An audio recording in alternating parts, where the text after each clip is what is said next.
Good morning, ladies and gentlemen, boys and girls. Welcome to Chilltown Hoops. I'm your host, Jermaine. The youngsters call me OG. My friends call me J-Dub. Let's get to it. Well, man, I saw some really good action this weekend. I saw some guys reemerge. I saw some guys that I thought were washed, and I saw some guys who are really just on top of their games. And it was refreshing. It was absolutely refreshing to watch. I'll start with the New York Knicks. And this signing of Kimball Walker, it made sense because it was a low risk, high reward. Oklahoma City had already eaten his contract, so once they cut him, the Knicks sign him. If it doesn't work, you cut him. You're not paying him a lot of money, so the risk isn't that high. Well, he ends up playing himself out of the rotation. He was averaging a little under 12 points a game, and he had basically played himself out of the rotation. Well, at that point, I'm thinking Kemba is finished. He had knee problems. He wasn't playing well. I was pretty confident that the Knicks were going to cut him before the All-Star break. And we haven't gotten to the All-Star break, but I thought that they were going to cut him. Lo and behold, Kemba plays himself back into the rotation. He's looking sharp. He's looking like a man who still has something left in the tank, and he's helped the Knicks. He's absolutely helped them. And him playing himself back into the rotation, I think that's going to help the Knicks. The problem that we have, though, is the problem in the middle. Why isn't Thomas Robinson better than what he is? Why isn't Thomas Robinson a DeAndre Jordan kind of defender where he can clean glass and rim protect and be a rim runner? Why isn't he that? I think he struggles with the pro game in terms of rotations and in terms of his ability to understand certain things. And I don't understand why that is. Is it because he has a disinterest, or is it because he's just not that good?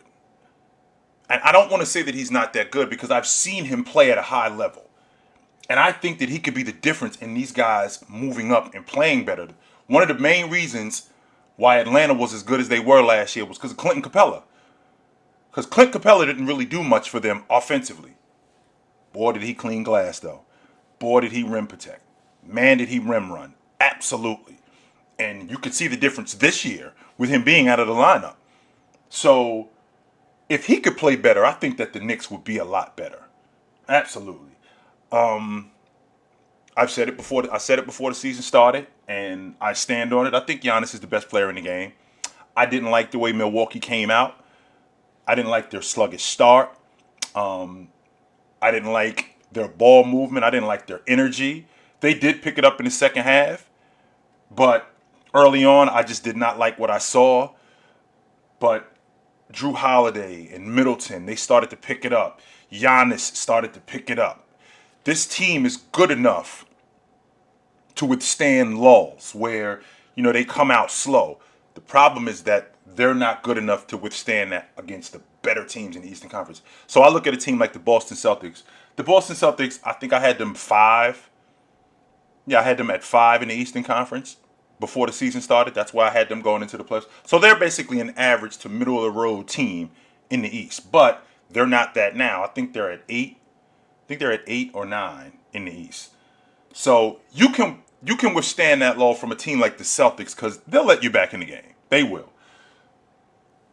The better teams in the league, Chicago, Brooklyn, Miami, that's not going to happen. You have to come out. They have to come out sharper. And they did that in the second half.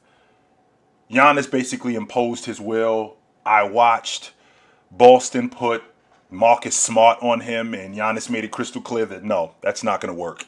I'm going to get whatever I want against him, and he's not going to be able to do anything about it. And it was fact. Absolutely fact. And they got on his back after that. They absolutely got on his back. I stand on the notion that Drew Holiday is the best perimeter defender in the game, and I thought he did a really good job. I thought he did a really good job in slowing them down in the second half.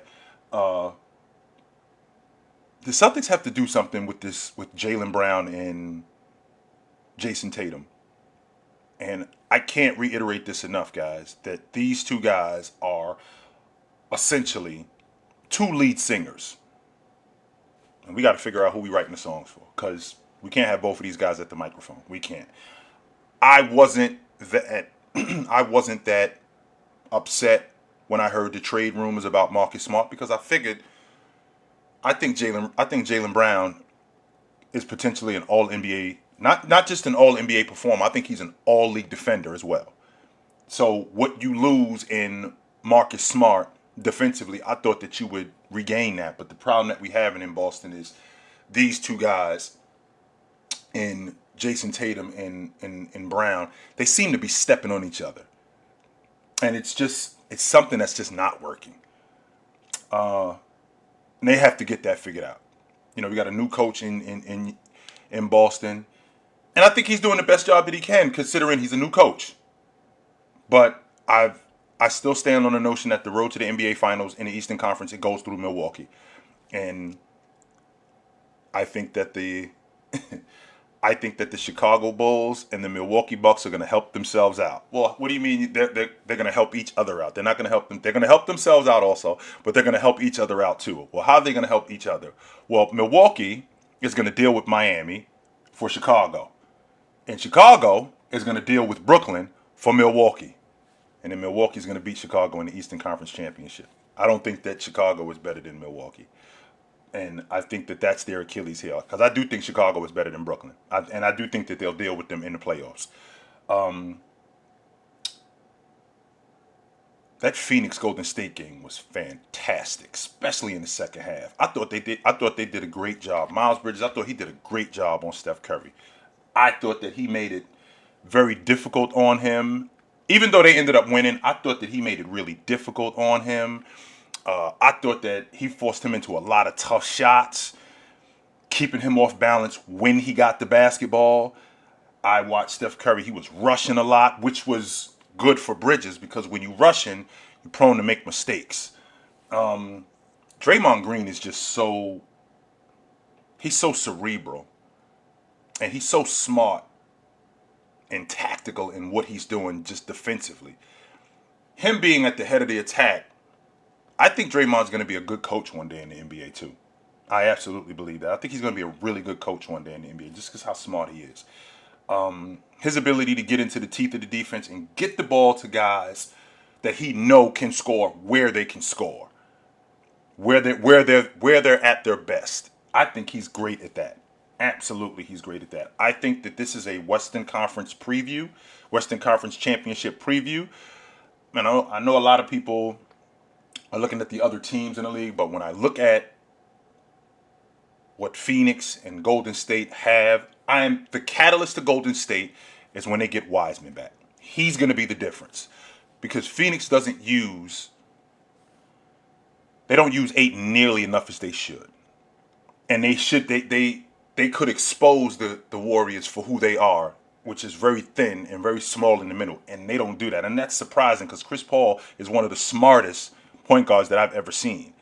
And Ayton's ability to bury Draymond Green underneath the basket more than once, more than twice, and them missing him and them not getting him the basketball, I think that hampered him mentally. Because the one thing I found out about big guys, if you get the big guy involved in the offense early, they rebound more, they rim protect more, they run the floor even more.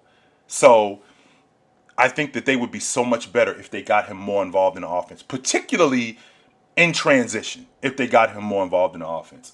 At Laker game, I'm gonna make this short and sweet. Russ is he's not the catalyst to this, because I know a lot of you want to say that Russell Westbrook needs to get traded. The Lakers have so many different problems, and the biggest problem that they have is an effort problem. Continuity isn't there because they haven't been together. But I look at their effort, how they came out, how they start games. They're very lackadaisical. The energy is low. They just seem to play when they feel like it. Well, you're not a good enough team to do that. I mean, James, since he's been back in the lineup, I think he leads the league in scoring, which is huge. But I can't depend on James to continue to do that. Now, I know a lot of you are saying, well, he can't carry them. Just so you know, Jabbar at 37 years old averaged 36 minutes a game. 36 minutes a game. So James can play minutes. So let's dead the whole notion that, you're going to run James into the ground. So what?